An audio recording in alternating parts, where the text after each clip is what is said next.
Yo, um, chapters 183 from Chainsaw Man is pretty good. In this particular chapter, you see Denji's memories of his loved ones after he spit out the Snow Devil and the Bitter Devil. The Snow Devil symbolizes power and Aki on the boat uh, when they were on their trip to the grave site for Aki's family. The Bitter Devil symbolizes Reze serving Denji coffee.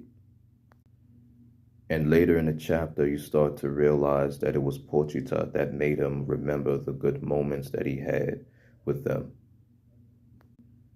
when all along it was Pochita who spit out the devils. So